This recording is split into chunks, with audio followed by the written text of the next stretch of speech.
I've seen this come up a lot on the XJW subreddit, which you should check out. It's good. If you've somehow found this through YouTube and not the other way around. But people have a very hard time when they first wake up. It hurts a lot.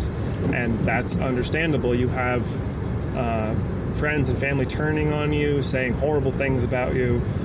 These relationships that were very important to you are suddenly, other people are willing to turn their back on you. It hurts to have family members, parents, and siblings, close friends do that. So how do you get over that? If I had the answer, I would tell you. Haven't gotten over it myself, but some things that have helped dealing with it is thinking about my kids, and that this ends with me. The chain of abuse, the cycle of abuse, it stops with me. They will not have to be afraid of shunning. They will not have to be afraid of being killed in Armageddon for eating a cupcake or having normal human drives. They will not have to be to hate themselves if they're gay or non-binary or trans or anything but straight and heterosexual. Cis-het. Yeah, there we go. They won't have to be afraid that I'll let them die on an operating room table because I won't allow them to have blood. That helps. It helps knowing that they will, whatever pain I'm feeling now, however horrible it is a sacrifice that they won't have to make. It makes it easier. It doesn't make it not hurt, but it makes it easier to bear. The other thing that has helped is realizing that the friends and family relationships I had with witnesses were not real, not really real. If they are willing to completely cut you out of your life, then their priorities are wrong.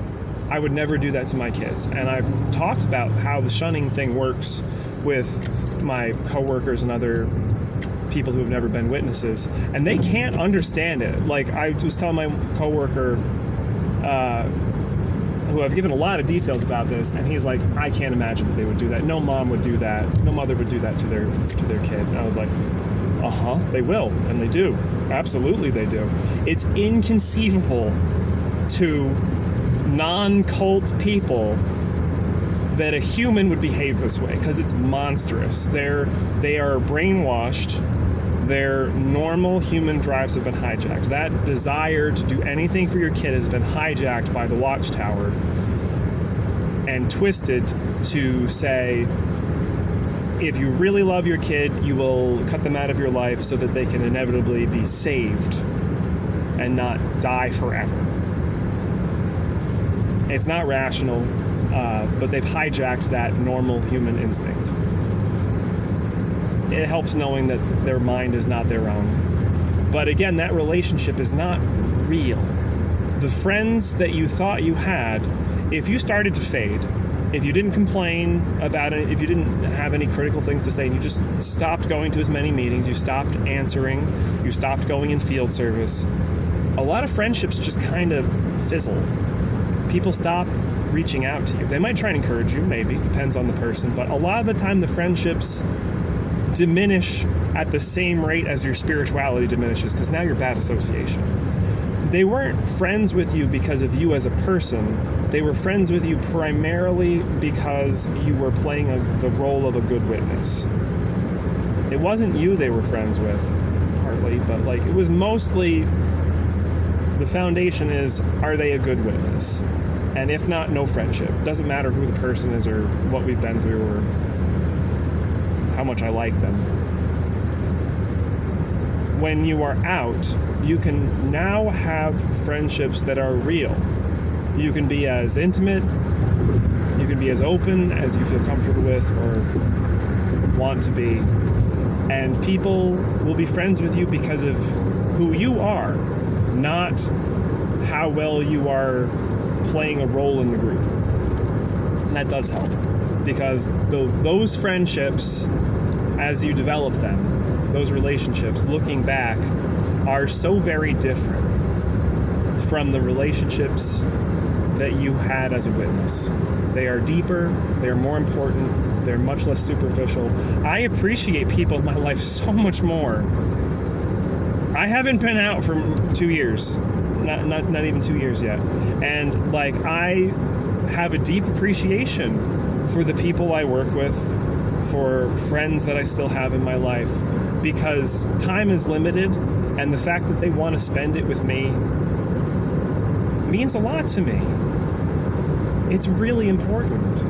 And when you are a witness and you're like, oh, we'll catch up in the new system, you know, you never set time aside. It's always in the future. Besides the friendship being shallow and based on being a witness and not being able to be as deep or intimate as you want, because there are certain things you can't talk about or they'll cut you out of your life. Besides all that, they don't put the effort in. They don't have the level of appreciation that they should for those relationships, because, you know, we've got forever in the paradise, so why bother putting the work in now? When you look back at those relationships, the more time that you're out, the better friendships you have, you'll realize how shallow those friendships were. It won't stop hurting, but it will hurt less. Time and perspective will help lessen the pain. And I still feel sad. I mean, I haven't been out that long. There are people that have been out way longer than me. I still feel really heartbroken for my parents, for my friends, for my family that are in, knowing that they might never wake up, that they're going to be trapped in this. And I miss them, and it makes me sad to think about, but it's less. The sadness is more from the missed opportunities and just like the injustice of the situation, than the pain of them rejecting me. Time doesn't heal all wounds, but it makes it hurt less. And you'll get through it. If you're going through this right now, whatever point you are in your journey of awakening or exit, you'll get through it. It hurts a lot at first, but it's amazing. Our friend that I've mentioned in other videos, it's been 3 weeks, and already they're like, I feel so much better. I feel so much more happy. I have such a better outlook on life. It hurts. It still hurts a lot. They've said, like, it's still, I mean, their family just recently rejected them.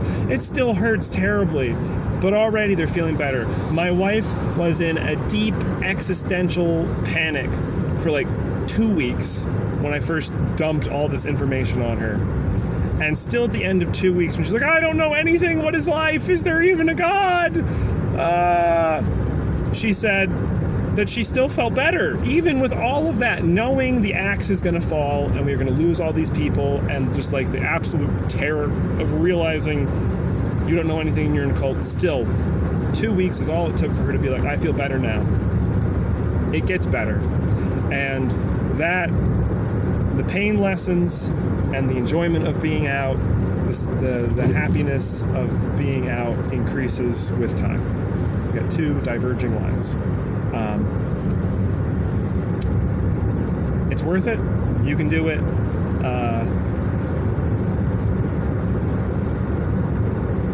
You're gonna be okay. You will.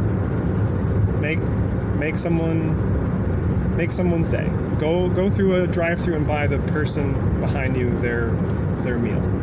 It will brighten your day. There's a lot. It might only be $5, but the amount of appreciation people have for something like that is huge. You can make someone's day. You can objectively increase the happiness in the world for very little effort. Make someone else happy. Make you happy too. So go brighten the day for somebody else and yourself, and just know that it's going to get better.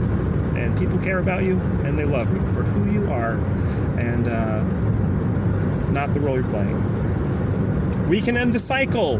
We may not end the cult, but we can lessen it significantly, and we can make sure that no one that we know, no one we come in contact with, friends or family, need to be subjected to the kind of abuse that we were.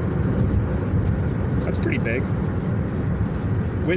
The witnesses or any other cult. We can recognize cults now. We can warn people about cults and keep them from being taken advantage of. That's pretty good.